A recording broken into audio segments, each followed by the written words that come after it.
Graduation માટે જે scholarship છે એ બંધ થઈ નથી. ભારત સરકાર દ્વારા પુરસ્કૃત યોજના દ્વારા અપાતી આ પોસ્ટ ગ્રેજ્યુએશન વિદ્યાર્થીઓ માટે જે સ્કોલરશિપ અપાઈ છે એ આજની તારીખે પણ અપાઈ છે.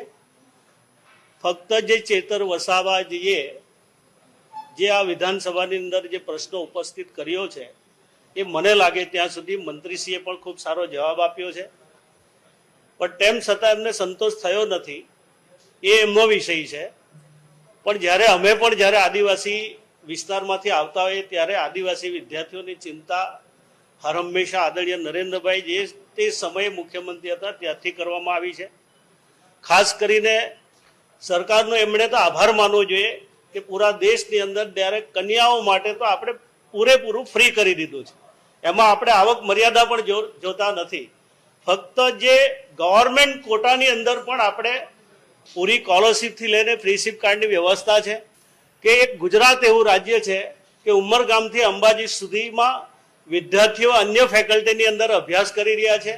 આજે જ્યારે ઉચ્ચ શિક્ષણની અંદર મેડિકલ હોય કે એન્જિનિયરિંગ હોય કે અન્ય ફેકલ્ટી હોય પણ બધા જ ફેકલ્ટીઓમાં જ્યારે આજે વિદ્યાર્થીઓ ખૂબ સારી રીતે ભણીને 100% સાક્ષરતા તરફ જ્યારે આદિવાસી સમાજની દીકરી હોય કે દીકરાઓ જ્યારે શિક્ષણ મેળવી રહ્યા હોય ત્યારે જો સરકારનો સહકાર નહીં હોય અથવા એમનો સહયોગ નહીં હોય તો આ શક્ય જ નથી.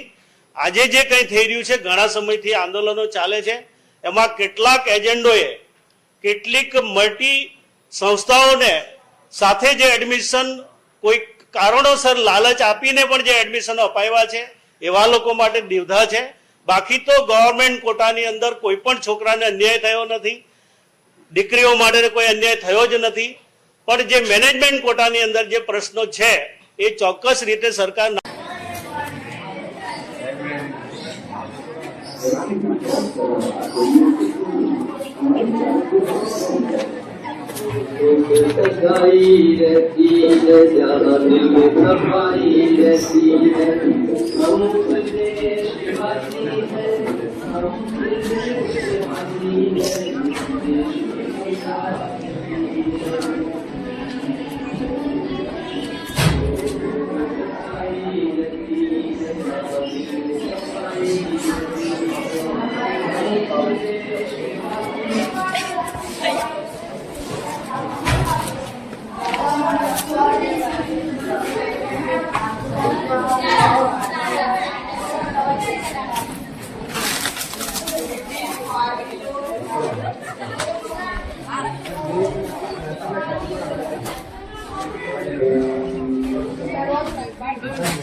Ada